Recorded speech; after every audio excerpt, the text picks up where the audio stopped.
You've probably heard this before. People buy from people. But what if you're the kind of person who hates being on camera, would rather stay behind the bench or at your desk, and thinks showing your face on Instagram sounds like your worst nightmare? Still, in a world of AI content and endless jewelry brands for consumers to choose from, having a real, recognizable human behind the brand might be to your advantage. So how important is it really to be the face of your business? And is there a way to do it without becoming a full-time influencer? I'm Larissa Worstiak, and my marketing agency, Joy Joya, helps jewelry brands thrive. Let's toss aside the one-size-fits-all playbook and create a marketing strategy that actually works. Get ready. It's time for your brand to shine in a sea of sparkle. If the idea of putting your face front and center in your brand's marketing gives you hives, you're not alone. Maybe you're a designer who wants your work to shine, not your selfies. Maybe you've said to yourself, I'm not the brand, I just run the brand. Or maybe the thought of recording a video or posting a photo of yourself feels awkward and unnatural. I actually used to feel the exact same way. When I started Joy Joya back in 2016, I didn't set out to be like the face of my agency. At that time, I was newish to the jewelry industry. I was a younger woman entering a very traditional space in some regards.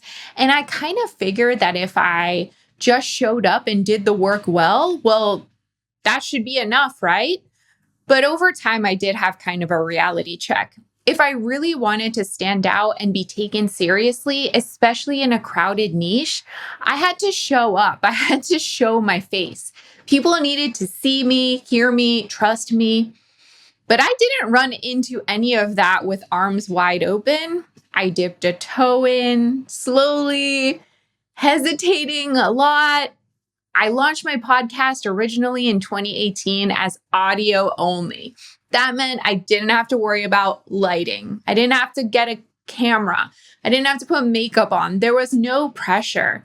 And it wasn't until 2020 that I finally started recording for YouTube. And then it wasn't until last year, 2024, that I fully embraced being visible in a new way and invested in more of a lifestyle photo shoot beyond just like traditional headshots. And I had to plan all that with intention to think about how would these images, how would all the videos that I do really reflect the version of myself that I want people to connect with. And you know what's funny about that? A lot of people call me Joy now instead of Larissa, which is my real name if you guys didn't know. It used to bug me a little bit, but I'm kind of okay with it because I've realized that I am sort of my brand and I have built that by design over time, even though I was hesitant at the beginning. And chances are with your jewelry brand, so are you in one way or another. So I'm sharing this story about myself to let you know that sometimes it's a process. Well, most of the time it's a process to get comfortable with showing yourself. So let's zoom out for a second. The digital landscape is changing so quickly. I mean, it's changed so quickly over the past few years. Consumers are bombarded with choices. AI-generated content is everywhere, and it's only going to become more widespread. And as buyers, we become skeptical. We're not just looking for something pretty anymore. We're looking for someone real behind all that. People don't trust faceless brands like they used to. We want to know who we're buying from. We want to feel a connection. We want to believe there's a real human behind the sparkle and the glitz and the glamour. And even the big brands have caught on. Today, you'll see founders, creative directors, even C-suite executives stepping into the spotlight. And not all of those people are like natural camera-ready personalities. They have to practice and learn how to adapt to this new environment, to this new marketplace. You'll even see employees turned into brand ambassadors, and some companies are even hiring in-house influencers. Why? Because when the algorithm flattens everything, when every brand is using the same trending audio or the same visual style in their content, personality is really what breaks through the noise. And especially in moments of crisis or scrutiny, recognizable faces can really help brands shift public perception. Remember when Facebook was under fire and suddenly Adam Mosseri, not Mark Zuckerberg, was front and center as the more approachable, calm voice behind Instagram? Whether you're a solo founder or a team of 10, being visible gives your customers something to hold on to, something to believe in, something to remember. Let's go back to what I shared about my own journey, because I think it really is a good case study.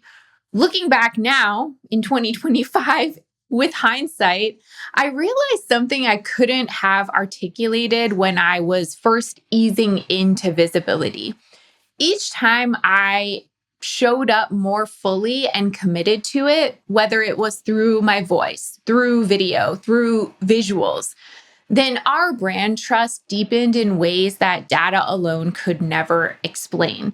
And what really surprised me over time, and the lesson I learned from all of that, the more visible I became and the more I leaned into that, the less I had to just explain myself to people all the time or almost justify myself and my business to the world. Discovery calls got easier. Clients came in more prepared, more aligned. They were already confident in my work, in our work, because they felt like they knew me. They'd seen my face, they heard me speak, they followed along with my thought process. And if they didn't vibe with any of that, then they didn't come talk to me. But if they did, it just made the whole thing so much easier. And that made me realize that your presence kind of builds pre-qualified trust in a way. So for jewelry, it's not just oh, I like her style, but it can become, with intention, more I believe in her perspective. And of course, while I see this happen in my business and discovery calls, I think it's relevant to you too, if you're selling jewelry on your website or at events, because that same sense of, I know her, I trust her, is going to be the thing that nudges someone to finally make their first purchase or come back for a second one. It can show up in things like a customer saying, I've been following you forever and I finally treated myself. Or someone replying to your email campaign with, this piece feels exactly like what I needed right now. And that kind of emotional resonance doesn't happen because you have a perfectly curated grid or a clever caption. It happens when you stop performing the brand and start embodying it. So if you're still on the fence about showing up more, whether through photos or through videos, or even a short personal message in your email sequence, know that you don't have to become a content machine for this to be successful. But every layer of visibility that you add starts to build into this path or roadmap to connection for your customers. And again, that connection is what makes people buy, what makes people to return to you and to share you with their friends and family and all their loved ones. So I'm sure you're wondering, how do you show up this way without becoming an influencer, basically? Does this mean you need to post selfies every day, record daily vlogs, do product hauls, and get ready with me's and lifestyle content? I mean, if you want to do those things, I think that's great, but you don't have to. There's absolutely no reason why you have to mimic being the traditional idea of an influencer. There are so many ways to be the face of your brand without turning your life into something that just revolves around content. So let me talk about a few archetypes that you can consider and possibly adopt for yourself. One would be the educator. This is someone who naturally loves sharing their knowledge. So you really love explaining your materials, your process, your inspiration. You give your customers aha moments. There's also the stylist archetype. So this is someone who naturally loves to really show how to wear your pieces, how to layer, how to mix metals. You make it easier for your customers to picture themselves in your jewelry. Then there is the founder archetype, the founder voice. You share your story. You love talking about why you started, what matters to you, what keeps you going.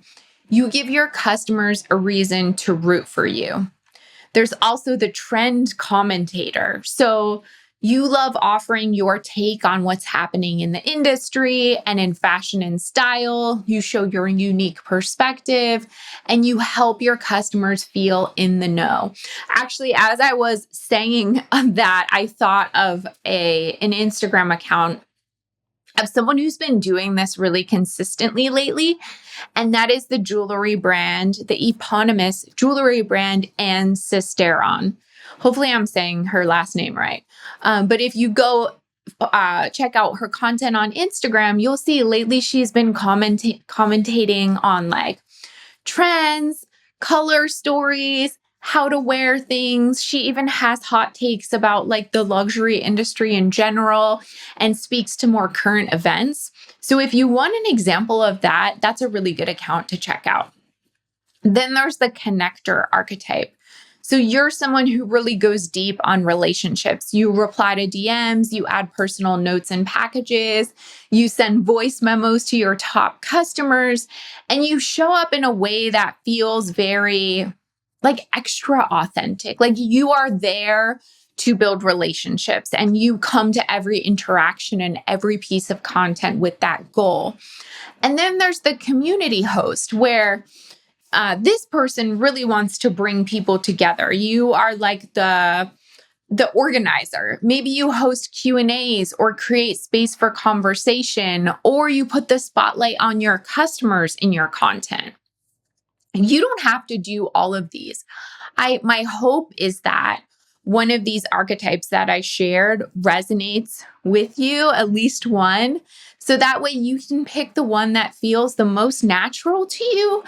And in that way, be less performative in your content and really pull on your strengths and be something that feels like adaptable to you. So let it be yours. What if you truly, truly, truly hate showing your face? You just can't get over this idea. Okay, I know what you might be thinking. Maybe you have thoughts like, I'm not photogenic, or I hate being on camera, or even I don't have time for this, or my feeds need to look more polished and I don't have the skills to like create content up to the standard that I want to create. I don't have professional photos or videos. Those are super common objections. And I hear you. But my honest response to all of that, hopefully I can sway you in some way, shape, or form, or at least inspire you to open your mind. People don't care if you look perfect. They actually care more if you're being real. And you don't need a production team. In fact, I would argue in 2025, all you need is daylight and a camera phone. And actually, that type of content will perform better than if you spend thousands of dollars on hiring like a fancy photographer and art directing the living daylights out of everything. You don't even have to post daily or do this on a daily basis. One video or one photo a month can go a really long way and add depth to all the other content that you're posting. And sure, if you do those fancy photo shoots or you have fancy videos, those things still matter. They're still important, especially if you're selling high-end jewelry. But all of that can coexist with more casual, candid moments. And I think there needs to be more of an embracing of that in jewelry content. Being the face of your brand isn't about you being the focus necessarily. It doesn't mean that if you start to post pictures and videos of yourself that you are a narcissist or that people are going to start to think that you are very self-absorbed. I really think it's about helping your customer connect the dots between your vision, your values, and connecting that to your product. So what are some low lift ways you can get started? I want to give you some low pressure ideas that you can start this week. Post a short Instagram story introducing yourself on video, even if it's literally just, hi, I'm so-and-so, and I'm the maker behind XYZ brand. That's it. If you've never done anything like that before, it's probably going to feel like a big leap, even just to say one sentence. But flexing that muscle is going to help you realize it's okay. It's not that hard. And I bet you will get a lot of really positive feedback to it. And that feedback is going to reinforce future content that you make. Maybe you want to add a founder's note, something more personal to the welcome email in your welcome series or on your about page. Maybe you want to put something a little bit more candid on your about page or reveal something about yourself that, I don't know, feels a little less polished, but more authentic and relatable, keeping it heartfelt, keeping it casual and not worrying too much. Or take a quick photo of your bench, your workspace, your sketchbook, your materials, and say what it is you're doing today. Here's where the magic starts. Or record a 30-second video of yourself talking about your favorite piece in your current or most recent collection and what inspired it. And just go off script and genuinely say what you love about this piece. And you don't need to do all of these things, but I think practicing with one human moment where in a way you make yourself vulnerable because you are presenting yourself to the world, that can spark a connection. Let's go back to the very big question. How important is it actually to be the face of your jewelry brand? I've given you a lot of tips to do it, but I don't know if I've said, is it really necessary, Larissa? Do I really have to do this? It's not mandatory, of course, nothing is. You can do whatever you want in your business and with your marketing, and that's up to you. But in 2025, I really think that showing up as a face of your brand is one of the most powerful competitive advantages you can have. When unfortunately, everything else to some extent can be copied, like your pricing, your designs, your website layout, your brand identity, you are the one thing that's completely unique and impossible to replicate. So if you're not showing up even just a little bit, you're kind of asking your customer to make what is somewhat an emotional decision without having an emotional connection to you. And again, you don't have to be everywhere. Your face doesn't need to be the star of your feed. You don't need to be a celebrity.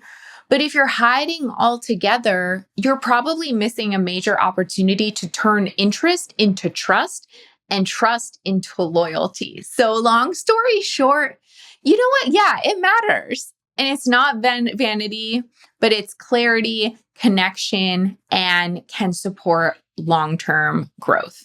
So pick one of the archetypes I mentioned earlier. Again, that was the educator, the stylist, the founder, the trend communicator, the connector, or the community host. And think of one small way to show up in that role this week. Post it, send it, share it, use it as a way to remind your audience, hey, I'm here. This is me. I care. And I made this jewelry for you. And tag me if you want at Joy Joya Marketing. I would love to cheer you on. So be available, be seen, and make your business feel like a living, breathing extension from you, and watch the results flow from there. Thanks so much for watching. If you found this video helpful, please like, subscribe, and check out my other videos for even more tips.